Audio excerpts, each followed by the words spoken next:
다 함께 신앙 고백하심으로 예배 시작합니다. 전능하사 천지를 만드신 하나님 아버지를 내가 믿사오며 그 외아들 우리 주 예수 그리스도를 믿사오니 이는 성령으로 잉태하사 동정녀 마리아에게 나시고 본디오 빌라도에게 고난을 받으사 십자가에 못 박혀 죽으시고 장사한 지 사흘 만에 죽은 자 가운데서 다시 살아나시며 하늘에 오르사 전능하신 하나님 우편에 앉아 계시다가 저희로서 산자와 죽은 자를 심판하러 오시리라. 성령을 믿사오며 거룩한 공예와 성도가 서로 교통하는 것과 죄를 사하여 주시는 것과 몸이 다시 사는 것과 영원히 사는 것을 믿사옵나이다. 아멘. 열왕기하 4장 1절과 이사야 61장 1절 말씀입니다. 선지자의 제자들의 아내 중에 한 여인이 엘리사에게 부르짖어 이르되 당신의 종 나의 남편이 이미 죽었는데 당신의 종이 여호와를 경외한 줄은 당신이 아시는 바니이다. 이제 빚준 사람이 와서 나의 두 아이를 데려가 그의 종을 삼고자 하나이다 하니 주 여호와의 영이 내게 내리셨으니 이는 여호와께서 내게 기름을 부으사 가난한 자에게 아름다운 소식을 전하게 하려 하심이라. 나를 보내사 마음이 상한 자를 고치며 포로된 자에게 자유를 갇힌 자에게 노임을 선포하며 상실한 마음에 임한 은혜. 열왕기하 4장 1절과 이사야 61장 1절 말씀입니다. 이 세상을 살아가는 동안에 생각지도 못한 마음 아픈 일이 생기기도 합니다. 주님의 자녀로 살아갈 때 아무런 문제 없이 평탄한 길 원하지만 때론 더욱 어려워지는 것 같습니다. 더구나 오늘 본문 말씀을 보면 하나님의 일을 하는 선지자가 되기 위해 일생을 빚져가며 어렵게 살던 선지생도가 갑자기 죽고 말았습니다. 사랑하는 사람을 보내야만 했던 남아있는 선지생도의 아내와 두 아들은 그 슬픔이 채 가시기도 전 빚쟁이에게 빨리 빚을 갚으라는 독촉까지 받아 상실한 마음에 아픈 상처는 이루 말할 수 없이 커져만 갔습니다. 이처럼 인생은 누구에게나 쉽지 않습니다. 느닷없이 찾아온 직장이나 사업의 어려움, 예상하지 못했던 질병, 사랑하는 사람을 잃는 그 찢어지는 듯한 아픔과 상실한 마음처럼 인생은 눈물의 바다라고 해도 지나치지 않을 것입니다. 어느 누가 이렇게 아프고 상실한 마음을 들어주고 알아주며 위로해 줄 수 있겠습니까? 오직 하나님 한 분뿐이십니다. 주님 앞에 나아가 무릎 꿇는 것밖엔 없습니다. 상실한 마음을 가지고 예수님 앞에 나가면 주님께서는 세상에서 가장 아픈 십자가의 상처에 손의 못자국과 허리에 창자국으로 그 상처로 얼룩진 상처난 마음을 고치시며 싸매시고 치유해 주십니다. 그리고 그 상실한 마음 속에 은혜를 부어주셔서 어려움을 이길 수 있는 힘을 길러 주시는 분인 줄 믿습니다. 상심한 자들을 고치시며 그들의 상처를 싸매시는도다. 아멘. 때로는 믿지 않는 사람이나 악한 사람도 잘 되는데 왜 하나님을 섬기는 내가, 하나님 일에 열심으로 충성하려는 내가 이런 고통을 당해야 하는가 생각하기도 합니다. 성경의 엘리야 또는 하박국 같은 선자들도 그런 의문을 가지고 그로 인하여 마음에 큰 상심이 오기도 했습니다. 그때 주님께서는 말씀으로 위로하시고 치유하십니다. 여호와 앞에 잠잠히 참고 기다리라. 자기 길이 형통하며 악한 꾀를 이루는 자 때문에 불평하지 말지어다. 악을 행하는 자들은 끊어질 것이나 여호와를 소망하는 자들은 땅을 차지하리로다. 아멘. 고난으로 인한 상실한 마음은 언제나 있으며 누구에게나 있습니다. 기도회를 인도하다 보면 참 너무나도 기가 막힌 기도 제목들이 많이 올라옵니다. 어찌나 인생에 이렇게 큰 고난과 상실한 심령이 많은지 예수님 믿는 주님의 자녀라고 예외가 아닙니다.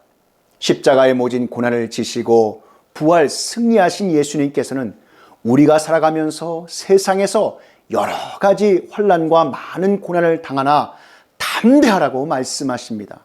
세상에서는 너희가 환난을 당하나 담대하라. 내가 세상을 이겼노라. 아멘. 세상에서 가장 큰 십자가의 고통과 상처를 당하신 예수님께서는 그 누구보다도 하나님의 자녀된 우리의 상실한 마음의 상처를 잘 아시고 하나님의 진리의 말씀으로 우리를 치유해 주시기를 원하십니다. 마음이 크게 상실하여 어려움 가운데 있는 우리의 지체들이 있습니까? 상실한 마음에 임한 주님의 크신 은혜, 이 은혜가 지금 이 시간 말씀과 성령으로 역사하시기를 예수 그리스도의 이름으로 축복합니다. 그가 그 말씀을 보내어 그들을 고치시고 위험한 지경에서 건지시는도다. 아멘. 마음이 상하여 상실한 주님의 많은 자녀들에게 주님 주신 위로와 은혜를 나눈 책과 찬송가에 얽힌 사연이 있습니다. 철로 역정을 쓴 존 버년과 찬송가 549장에 내 주여 뜻대로를 쓴 베냐민 슐모크 목사님의 생애가 그렇습니다. 영국의 작은 마을의 가난한 가정에 태어난 존 버년은 형편상 제대로 교육을 받지 못했습니다. 청소년 때 의회군에 끌려가 친구를 극적으로 살려주신 하나님께 감사해 자신을 주님께 드리기로 했습니다. 얼마 후 의회군이 해산되고 고향으로 돌아와서 가난했지만 신앙심 좋은 아내를 맞이하여 결혼도 하고 아이들도 낳았는데 그중 한 아이는 맹인으로 태어났습니다. 존 버년과 그의 가정은 열심히 신앙생활을 했지만 인생은 무엇이며 나는 어떻게 살아야 하며 왜 이렇게 가난하며 내 아이는 왜 맹인으로 태어났을까 하는 상실한 마음으로 가득 차 있었습니다. 거기에다 사랑하는 아내의 죽음으로 존 버년의 마음의 상처는 이루 말할 수 없이 커져만 갔습니다. 이 어려운 문제를 가지고 고향 교회에 있는 지포드 목사님에게 찾아가 기도와 상담을 받았습니다. 그 후 존 버년은 의지하던 주님을 더욱 의지하여 열심히 성경을 읽고 기도하며 주 예수 그리스도의 복음을 전파하는 은혜의 자리에 들어가게 되었습니다. 그때 당시 영국에는 국가의 허가를 받지 않고 예배를 드리거나 설교하거나 복음을 전하는 자는 무조건 벌을 받는다는 신앙을 제한하는 그러한 종교법이 있었습니다. 기회만 주어지면 열심히 예배에 인도를 하고 예수 그리스도의 복음을 전하던 존 버년은 주님을 전하는 기쁨을 멈출 수가 없었습니다. 계속해서 설교하며 복음을 전하던 존 버년은 그러다 그만 국가가 내세운 종교법에 걸려서 죄의 대가로 체포가 되고 12년 동안 감옥에서 지내게 되었습니다. 감옥은 더러운 지푸라기 바닥에다 공기는 참 어둡고 쾌쾌했으며 거기에다 수많은 죄수들로 초만원이었습니다. 다른 죄수들처럼 나쁜 죄를 진 것도 아니고 예수 그리스도의 복음을 전하다 감옥에 갇힌 존 버년의 마음은 이루 말할 수 없는 상실감에 깊이 빠져갔습니다. 그러나 존 버년의 상실한 마음에 임한 하나님의 은혜는 한이 없이 크고 놀라웠습니다. 그렇게 제대로 교육을 받지 못했던 존 버년은 열심히 성경을 읽은 그 은혜로 12년간의 감옥 생활 살이에서 묵상의 기도의 유익, 크리스찬의 자세, 죄인 괴수에게 넘치는 은혜 등 아주 주옥 같은 신앙서적과 불후의 명작인 철로 역정을 써서 마음이 상실한 주님의 자녀에게 하나님의 은혜와 사랑이 얼마나 큰지 신앙의 책을 통해 알려주었습니다. 하나님께서는 가난, 질병과 죽음, 그리고 핍박과 상처로 깊게 상실한 존 버년의 마음에 말씀의 은혜로 임하셔서 고치시고 그의 책을 통하여 상실한 마음이 있는 주님의 자녀들을 고치셨습니다. 예수 그리스도께서는 지금도 십자가의 상처로 주님의 자녀들의 상처난 마음을 치유하시고 주님의 말씀을 사모하며 전하는 수많은 상실한 마음이 있는 주님의 자녀를 지금까지도 고치시는 줄 믿습니다. 예수님 잘 믿고 주님의 일하다 마음이 상실한 주님의 자녀가 있습니까? 주님께서 성령과 말씀의 은혜로 치유하시며 복음을 전하는 주님의 자녀의 상실한 마음을 고치심은 물론 복음을 받는 자녀들의 상실한 마음을 고치실 줄 믿습니다. 주 여호와의 영이 내게 내리셨으니 이는 여호와께서 내게 기름을 부으사 가난한 자에게 아름다운 소식을 전하게 하려 하심이라. 나를 보내사 마음이 상한 자를 고치며 포로된 자에게 자유를, 갇힌 자에게 노임을 선포하며. 아멘. 베냐민 슈모크 목사님 부부는 독일 프리덴 지역에서 목회를 열심히 하고 있었습니다. 어느 날 이 어린 두 아이를 집에 남겨두고 신방을 갔다가 늦게 피곤한 몸으로 돌아와 보니 집에 불이 났고 아이들은 그만 잿더미에 불타 죽어 있었습니다. 슈모크 목사님은 비통한 마음으로 하나님 아버지 앞에 부르짖었습니다. 내가 당한 슬픔이 참으로 큽니다. 내가 왜 이런 고통을 당해야 합니까? 주님도 이 세상에서 많이 우셨는데 내가 주님과 함께 울어야 한다면 주님 뜻대로 하십시오. 그 내용이 바로 찬송가 가사로 사용되었습니다. 우리도 상황과 처지는 다르지만 하나님 앞에 바로 살아보려고 말씀을 지키고 교회 일에 충성을 하는데 왜 어려운 일을 당해 상실하게 되는가라는 의문이 들 때가 있습니다. 그럴 때 이 말씀을 기억하시기 바랍니다. 그리스도를 위하여 너에게 은혜를 주신 것은 다만 그를 믿을 뿐 아니라 또한 그를 위하여 고난도 받게 하심이라. 아멘. 오늘 본문에도 사랑하는 남편을 잃고 상실한 마음의 고통 가운데 울부짖는 한 여인이 나오는데 평생 하나님의 종이 되겠다고 공부하며 훈련하던 한 가난한 선지생도의 아내였습니다. 남편은 신학 공부를 하다가 갑작스럽게 죽고 빚만 잔뜩 남겨두었는데 체주들이 빚 갚을 능력이 없는 자신을 파악하고 빚 대신 두 아이를 빼앗아 가려고 한다는 것이었습니다. 당시 풍속에 빚을 갚지 못하면 자식들을 빼앗아 가서 종으로 삼았습니다. 그러니 이 여인의 현실이 얼마나 기가 막히는 것이었겠습니까? 그런데 그 여인은 상실한 마음 가운데도 하나님의 은혜가 임해 하나님의 사람인 엘리사를 찾아온 곳이었습니다. 그런 여인의 믿음은 살아계신 하나님 말씀의 기적을 체험하게 되었고 희망을 되찾게 되었습니다.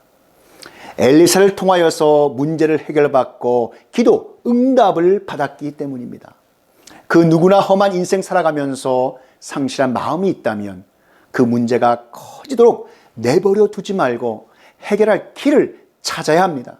그 길은 오늘 본문에 죽은 생도의 아내가 체험하였던 것 같이 하나님이셔야 합니다.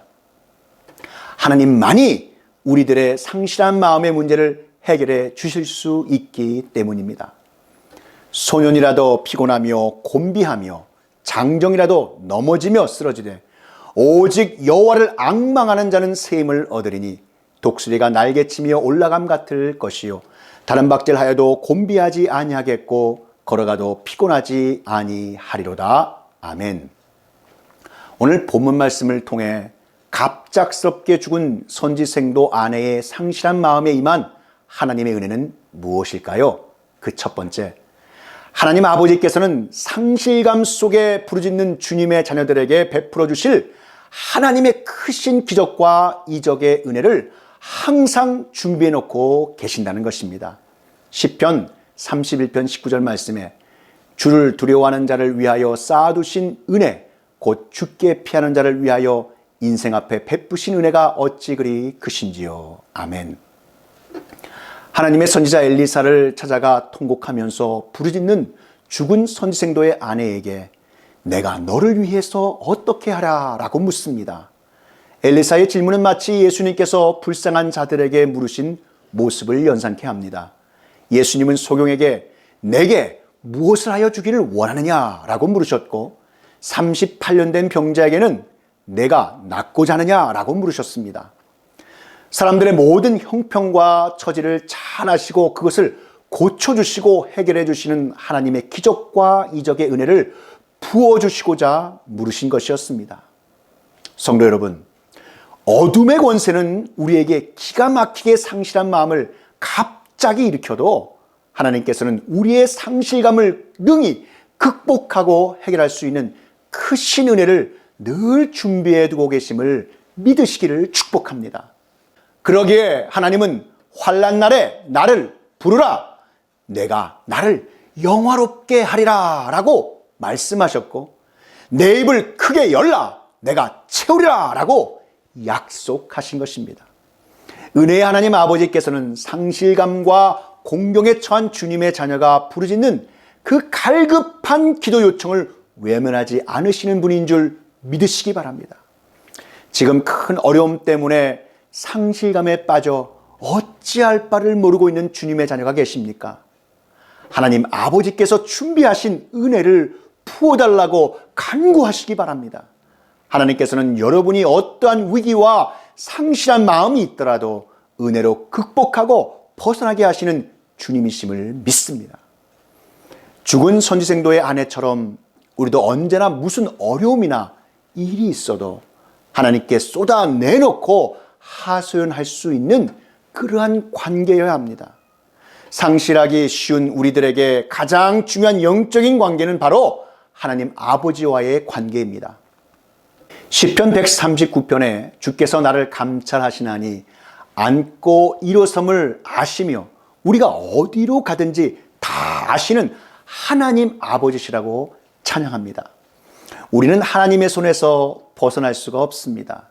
하나님께서 형제와의 관계를 끊고 도망가며 정죄받을 수밖에 없는 야곱에게 나타나셔서 심판하는 대신에 축복을 보여주셨듯이 주님과 단절된 우리에게 하늘에 닿는 사닥다리를 보내셔서 찢겨진 관계를 이으셔서 회복시키시고 새로운 은혜의 축복을 내려주십니다. 하나님께서는 오늘도 우리와 끊임없이 새로운 관계를 맺으시길 원하십니다.